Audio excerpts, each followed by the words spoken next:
Hi everyone, Judicial Watch President Tom Fitton here with our weekly update here on social media. Thanks for joining us this busy week. The government, at least in part, may be shut down this weekend, but Judicial Watch is going strong, uncovering government corruption almost on a daily basis. Some big news this week.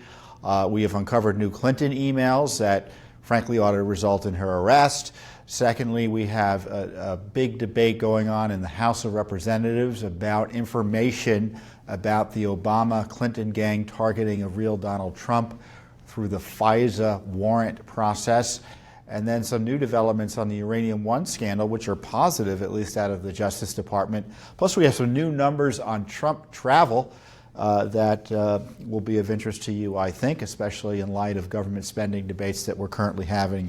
First up, though, are the big new email finds thanks to Judicial Watch litigation, not thanks to the Justice Department, not thanks to the State Department, which we had to sue to get this information from, not thanks to voluntary disclosures by Hillary Clinton, who tried to hide and delete this information, and not thanks to the media, and not thanks to Congress. Again, thanks to Judicial Watch litigation, we have new Clinton emails that show more criminal-type activity by Hillary Clinton. Namely, there are classified emails that now have been disclosed again through this new Judicial Watch find, plus new documents showing Hillary Clinton's depth of knowledge, which was significant about the operations of her email system, her personal devices that she used to access the system, and security issues about her email system. Now, the biggest violations of law relate to the mishandling of classified information. You know, there are several laws that Hillary Clinton violated in her Clinton email server setup. The most important of which may have been the failure to secure classified information by keeping classified documents on her personal server setup. Multiple crimes there. You've got gross negligence that can lead to a criminal conviction. You've got just the maintenance of records on non-secure systems, and retention of records that are classified on non-secure systems can also result in espionage charges. See, you don't have to turn these documents over to the bad guys in order to be criminally prosecuted. You need to take them out of secure locations in a negligent way, or knowingly retain them in unsecure locations. That's enough to warrant a conviction or an indictment. Now, there was a news story just this week about some Chinese American, I think, who was picked up at JFK Airport. And he had the classified material in his unsecure notebooks. Well, Hillary Clinton had classified material on the internet equivalent of unsecured notebooks, meaning this email server. And Judicial Watch has sued for the Clinton emails time and time again. I won't bore you with the details on that, but we're the only ones. Well, first of all, we found the Clinton email server thanks to our litigation, and we've been getting out all the emails thanks in large part to our litigation. And you may recall last week, a federal court ordered the State Department, I reported to you how a federal court had ordered the State Department to speed up the release of the Clinton emails they currently have. They have 72,000 pages of Clinton email documents, and many of these pages are documents that Hillary Clinton tried to hide or delete, meaning she only turned over about half of her emails when she was caught. And remember the 33,000 she supposedly deleted? Well, it turns out they weren't all deleted, or they weren't deleted in a way that made them unrecoverable, or maybe they were somewhere else. Either way, the FBI found thousands of emails that Hillary Clinton had tried to hide, and they turned them back over to the State Department last year, and now they're beginning to come out in dribs and drabs. Now, the State Department wanted to slow walk the release of these records, and we'd have to wait till 2020 to get them all out. But the court that I mentioned last week, he said, no, you got to get these out more quickly. So you need to get them out by 2018. So that's it's not the best success in the world, but sure is better than 2020, given the fact we've been asking for some of these emails since 2011. So this obstruction and corruption I have zero patience for, and I have zero patience now for the Justice Department, who refuses to enforce the rule of law against this lawbreaker, Hillary Clinton. The classified information that we've just uncovered includes her sending classified information regarding Bahrain to Justin Cooper, who was one of her internet go-to guys working with Bill Clinton up in Chappaqua or up in New York. And the instructions to Cooper were to show the material to Bill Clinton. And Cooper was the guy who worked with Brian Pagliano in the State Department on this Clinton email server that was hidden from the American people, investigators, and Congress and such. Another email, Clinton emailed classified information again to Cooper with instructions to print, and included classified information, it looks like from a call sheet from a top Indian official, from India.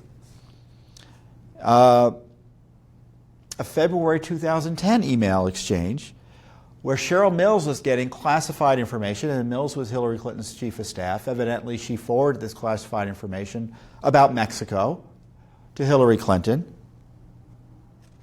and she sent it along to Cooper again. So you had interesting connections here. Classified information, and Cooper is the connection between Hillary and Bill Clinton and also the Clinton Foundation. So is the Clinton Foundation implicated in this mishandling of classified information? I don't know. It'd be nice to have the Justice Department investigate that. So this is something that is just deeply disturbing, because on top of this, we uncovered last week how there was classified information on the Wiener laptop from Hillary Clinton's email server, including, for instance, the identity of a CIA official. Some of the most closely held secrets that we have.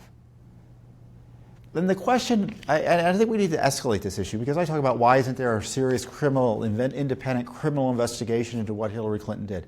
Hold on. There's enough here to arrest her. There really is. So the question is, why isn't there a special counsel? That's not the question. I shouldn't say. The question isn't why isn't there a special counsel. The question is, why hasn't Hillary Clinton been arrested, given these revelations we're hearing about, almost as I point out, on a weekly basis or daily basis? Why hasn't she been arrested? They arrested this guy at JFK for having unsecure information. They didn't need a special counsel investigation to arrest him.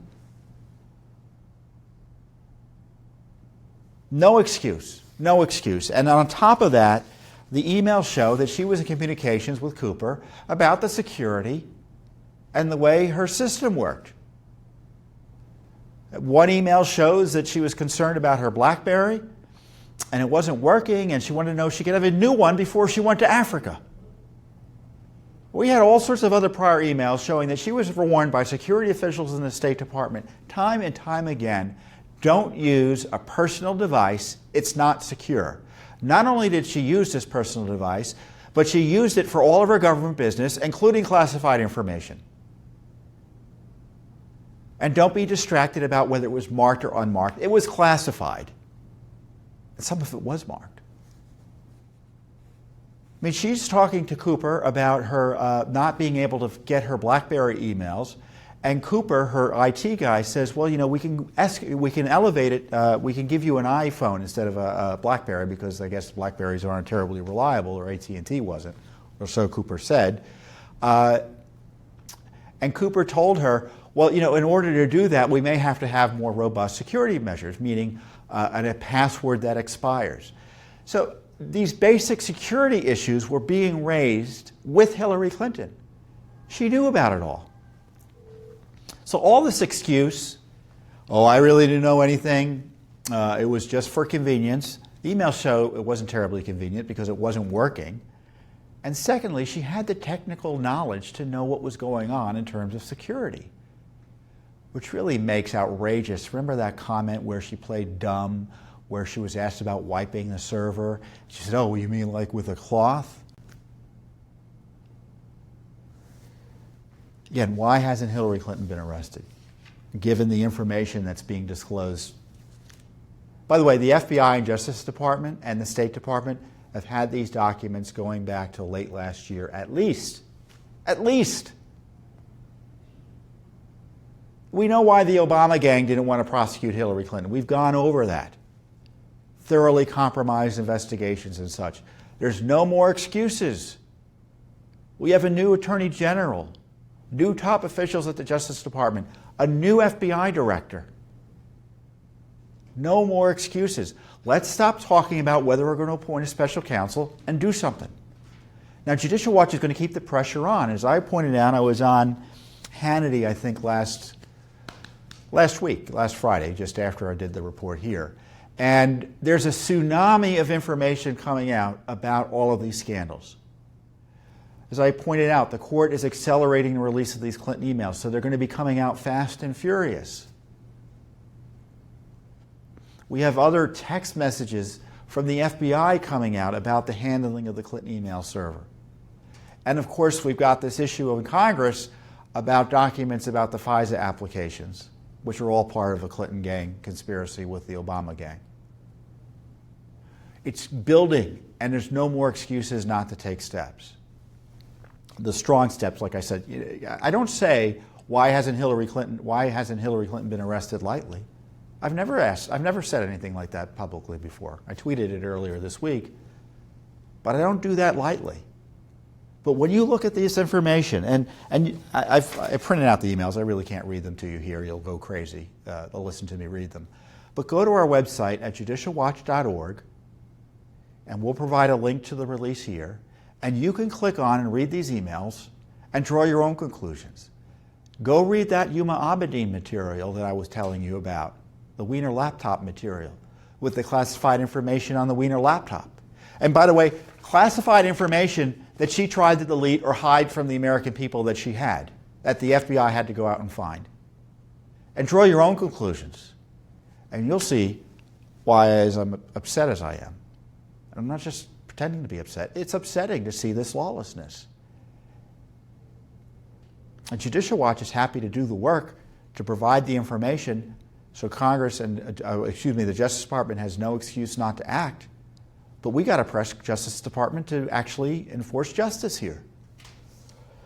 So along those lines, showing the failures of the Justice Department, we've got this interesting debate. It's called I guess the debate is now the Twitter hashtag release the memo. Is that right, Matt? Release the memo is the hashtag. And this is what's going on. So there's information about the FISA applications that were used to target Team Trump. And FISA is this Foreign Intelligence Surveillance Act court that gives you really these special warrants to target people tied to foreign intelligence operations or foreign nationals generally. Now, one of the FISA applications targeting Team Trump was denied by the FISA court, I think, in the first part of last year. And then they re-upped it and went again in October and did get an application approved. The big question is whether or not this material was the FISA application warrants. What happens is the FBI has to say, look, this is the reason we want the warrant, and they make a good faith showing and disclosure to the court, because the court relies on the FBI to tell the truth, because this is all a secret proceeding. And the question is, did they use the Fusion GPS material? You know, my joke is Fusion GPS is an anagram for Hillary Clinton to justify the targeting through FISA on and subsequent spying on the Trump team. And so Congress has finally forced out these records from the Justice Department, supposedly, but we can't see them. Now, Judicial Watch is sued for these very records, and we're being told they can't even confirm or deny they exist, while they give Congress the same records, and in the end, the American people can't see them. So what Congress has come up with, and Devin Nunes has come up with, and he's the head of the Intelligence Committee, I don't agree with him on everything, but he's been really heroic in trying to get this information out to the American people, is that they've done a summary of the FISA material they have. And allegedly, according to the people who have seen the record, which is now available as a result of the vote of the Intelligence Committee this week, to all of Congress to review, the summary material of what the FISA process was under the Obama administration is available. And the summary material supposedly is quite scandalous because it supposedly shows what we've all been suspecting, that the Obama administration was laundering Clinton mudslinging against Donald Trump that was gained from Russia sources. So remember, Clinton was working, her vendors were working with Russia intelligence sources to suggest that Donald Trump was colluding with the Russians, or the Russians had dirt on Donald Trump. And rather than go tell Donald Trump, oh, looks like the Russians may be trying to blackmail you, let's help protect you because you're a victim, they use this as an excuse to spy on him. I guarantee you that's what's in the results in this summary memo. And the problem for the deep state is they used all of this garbage to spy on and justify lawless spying on President Trump. And I guarantee you the current special counsel, Robert Mueller, is still using this garbage to justify a criminal investigation of the President of the United States and people close to him and his family. So Sarah Carter, the intrepid reporter, has a story out about what's in this memo, and she suggests that if the material comes out, senior officials at the Justice Department and FBI will lose their jobs and the Mueller investigation might end. Remember, shut it down. That's been my little hashtag. I don't do hashtags well on Twitter, but if you follow our tweet feed, we talk about shutting the Mueller operation down because we know it was conceived by the fruit of the poison tree, or poison trees, depending on your perspectives. But this shows you the backwards process we have here in Washington, D.C. We still haven't seen the FISA applications, the FISA warrant information. Congress has seen it, but they won't release it. But there's this summary memo of the underlying documents that now all of Congress has seen, and now the debate is whether Congress is essentially going to vote to release that summary memo and, quote, declassify it. So in the least, that's what needs to be done. You know, Judicial Watch, as I said, has 25 or so lawsuits on this whole Russia, Clinton, Obama, illegal spying, unmasking, leaking, targeting the Trump team. And we're getting massively stonewalled. Now, Congress has some of the documents because you know what? It's amazing what happens when Congress gets its act together.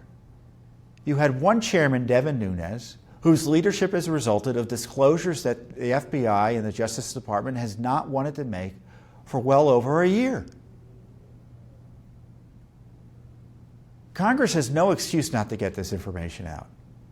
We have tremendous success in using the rule of law to get documents that Congress doesn't get. It's not because we have more rights and more powers than Congress does. It's a failure of leadership by Congress to do oversight effectively. And here we've got this, the barest minimum of oversight. You can see how effective it can be. So we want Congress to do more. I don't care. I just want the documents to come out. If we get them out through FOIA, that's great. But Congress has the documents now and can release it all. And I would suggest they don't stop at a summary memo of the underlying activity or underlying documents. They get it all out. So this is the big push this week and probably next week and over the next few weeks, whether Congress is going to release this summary material about this illicit spying on the Trump team, because that's what it's about. Fusion GPS equals Hillary Clinton equals Russia collusion. And they were working with the Obama FBI and Justice Department to target the Trump team. This is one of the most egregious scandals and abuses of power ever in American history, ever. We never had this awesome power to look at the conversations and overhear the conversations of Americans as we do, technologically speaking, now. And this awesome power was given to and expanded after the horrible 9/11 terrorist attacks. And civil libertarians objected Some objected, I think, for the wrong reasons or dishonest reasons, but many were concerned these powers would be abused. And you can count me as someone who thought, well, you know what, if they need the powers, we got to let them have the powers. And if there's abuses, we got to make sure those abuses are uncovered and stopped. But having those powers are contingent on uncovering and stopping the abuses. And what's frustrating is, in terms of the unmaskings and the FISA abuses, they reauthorized a key element of this warrantless surveillance, more or less, just this week, without knowing what the abuses under Obama had been. That's the way Congress works. So there's all sorts of frustrations, but there's hope in terms of getting some more information out and maybe breaking the logjam. And we're not going to wait for Congress to act. We're pushing in our litigation, and we're going to keep on pushing until the courts tell us that you can't push anymore. And we're going to file more lawsuits. I counted at least 65 Freedom of Information Act requests for information tied to the Russia scandal. And there are more lawsuits in the offing. And so push Congress to release the information and do its job. We'll do our job. And the scandal here is that the Justice Department and the FBI are still in cover-up mode. National Security Agency too, by the way. They're telling us they can't confirm or deny whether there have been any unmaskings. They can't confirm or deny whether any payments were made for the Clinton dossier, which is dishonest. So we'll be battling that in court, but it is frustrating to be battling appointees of President Trump on this scandal that is designed to illegally destroy President Trump and remove him from office. So that's that on the so the hashtag again is I say hashtag not to send you to Twitter, but to pressure your members of Congress to release information and get it all out about the attacks and the abuses of the Obama administration and the deep state during the Trump administration on President Trump and his team. And you don't have to like President Trump to be concerned about this. I mean, the left, the Obama people and Hillary Clinton and stuff, and people like that, evidently don't like President Trump for reasons, I don't know, policy, or maybe you don't like him because he says the wrong words or tweets in a way you don't like, or maybe you don't like his tax cuts or his regulatory rollbacks. That's not the point. He deserves the protection of the law. He's not above the law, and as I said, he's not below the law. And because there's someone you don't like in office, it doesn't allow bureaucrats and other elected officials to abuse the powers entrusted to them by the American people to illegally target this person. If you don't like his politics, then use the system to organize against him, oppose his policies, and remove him from office at election time. Or if you want to impeach him honestly, not by abusing the Justice Department and the FBI to spy on him. Are there honest leftists who agree with me on that? I hope so. That's why they wanted to impeach and remove Richard Nixon, because he was doing what Obama was accused of doing, in league with Hillary Clinton. So forgive me for going off a little bit on that. The good news is there's been a development in the Uranium One scandal. Now, this is the Uranium One scandal where, again, the Obama Justice Department and FBI, it's now known, knew that the Russians were funneling tens of millions of dollars to the Clinton cash machine in order to ensure a positive result in their effort to take 20% of the uranium market. And there was another aspect to what they were doing, because they wanted to do more work in the uranium market here in terms of selling uranium, and the Obama administration allowed them to do that as well.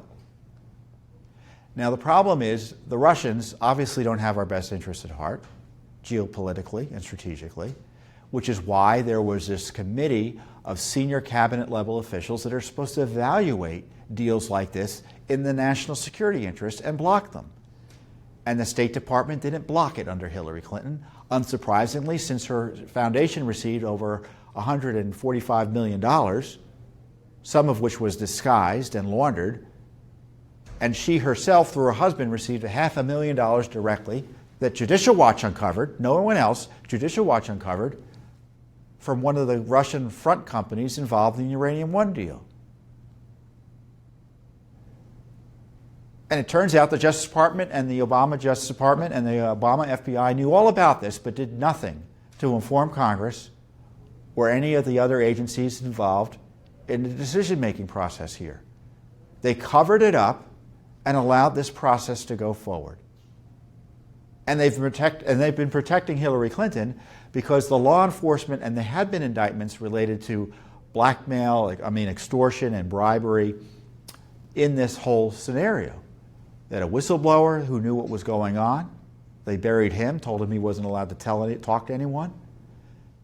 They had indictments that disguised the Clinton-Russia connections to Uranium One. And now, the good news is, supposedly, the Justice Department has reinvigorated this whole thing. And the positive development was they finally unsealed, it turns out. I thought initially it was the announcement of an indictment that was recent. It was an indictment from last year. They unsealed an indictment showing that one of the trucking companies involved in the Russia firm that controls Uranium One, I think it's Tenex. I think it's Tenex, but I think it's Rosatom is the name of the Russia operation. There was this kickback scheme. So this is what goes on. The trucking firm, in order to get money or to get the contract, has to kick back money to the Russians, who share the wealth with their fellow officials in Russia. Highly illegal. And it's corrupting our uranium system, our uranium market and industry here in the United States. This is why you do a national security review of allowing the Russians to do business here. Because of the endemic corruption in Russia with the kleptocrats there.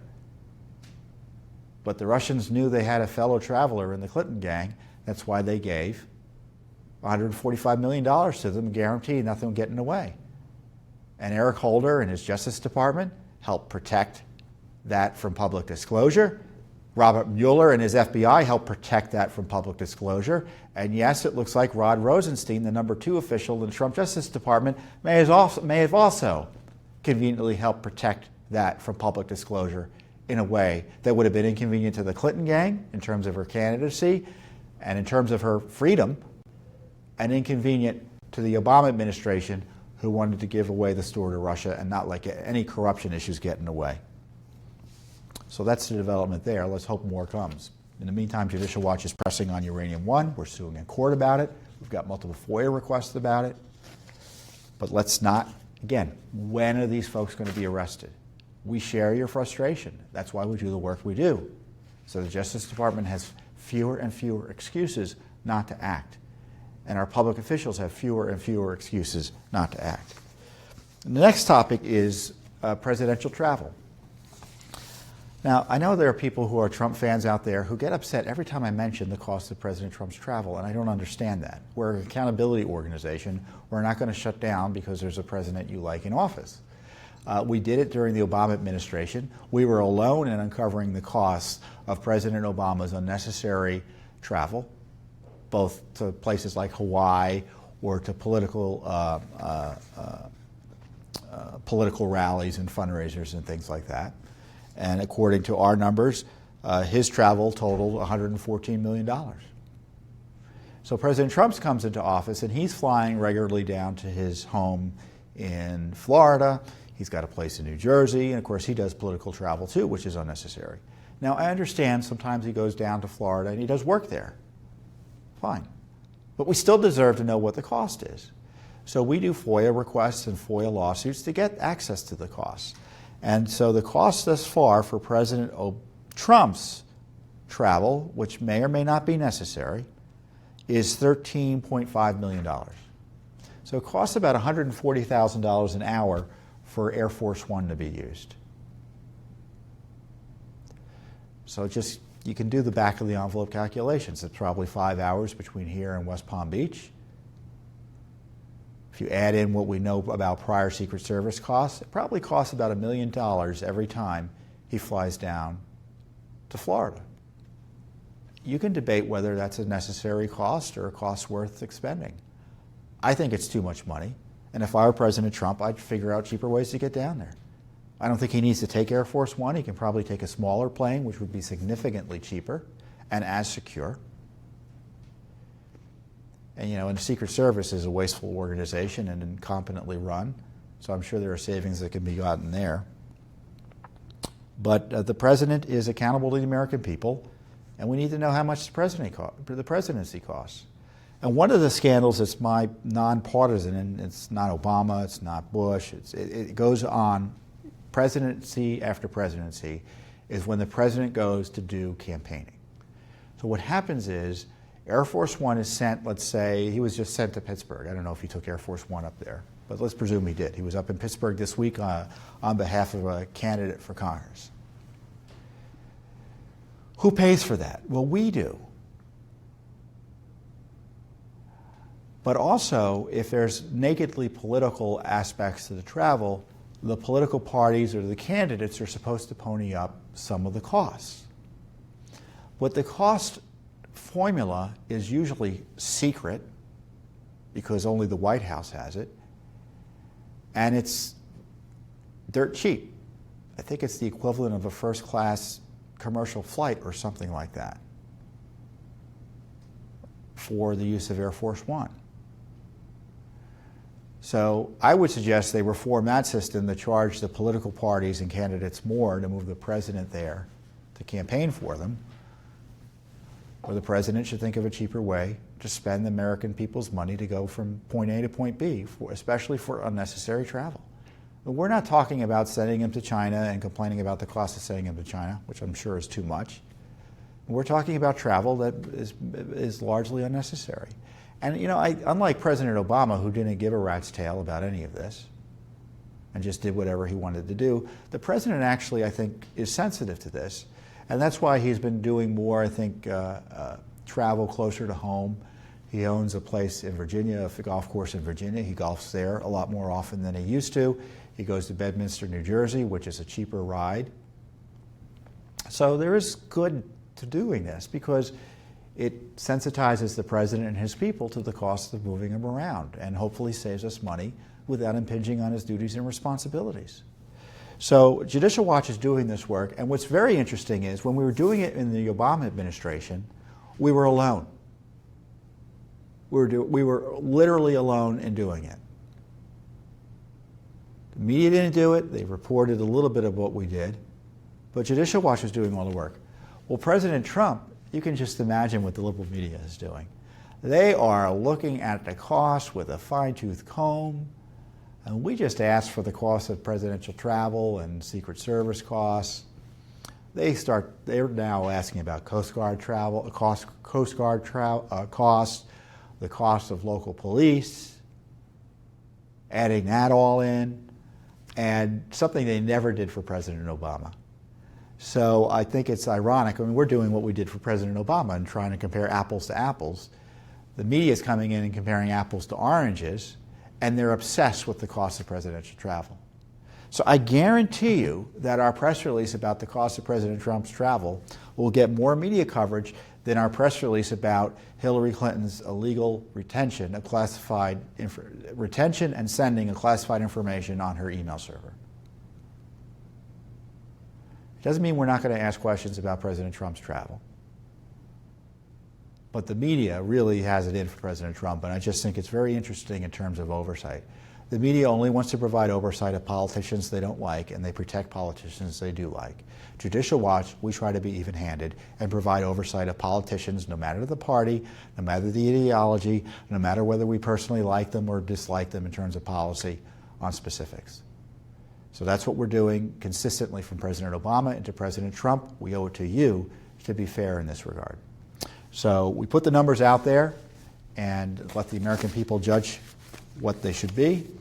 I think he's probably spending more than he needs to, traveling back and forth, and should do a little bit less of it, and I think he's been doing that. So that's good. So in the meantime, we're going to keep on asking questions. I mean, the Secret Service, by the way, is a disaster. We can't get the costs from them. They haven't given us, we have 6 trips we analyzed. Secret Service hasn't given us the cost for any of the trips. And we're not asking for anything secret. We're asking for the basic, what is the hotel costs and car rental and things like that. Stuff that's easily accessible. So I'm frustrated by the lack of transparency by the Secret Service. We've been doing this for almost a decade now, and the Secret Service is just getting worse and worse. And if I were the president, I'd be, my view is if an agency isn't transparent on easy things, they probably have something to hide on more significant things. And so we can go on and on about how the Secret Service needs reform, but the lack of transparency is troubling. So a lot going on this week. I may have gone on a little bit too long for you, but a lot to talk about. So thanks for joining us. If you like what we're doing, go to our website, support our work, get the word out about our work, read the documents, and obviously contribute financially to our cause and join our movement. But thank you for joining us, and we'll see you next week here at Judicial Watch.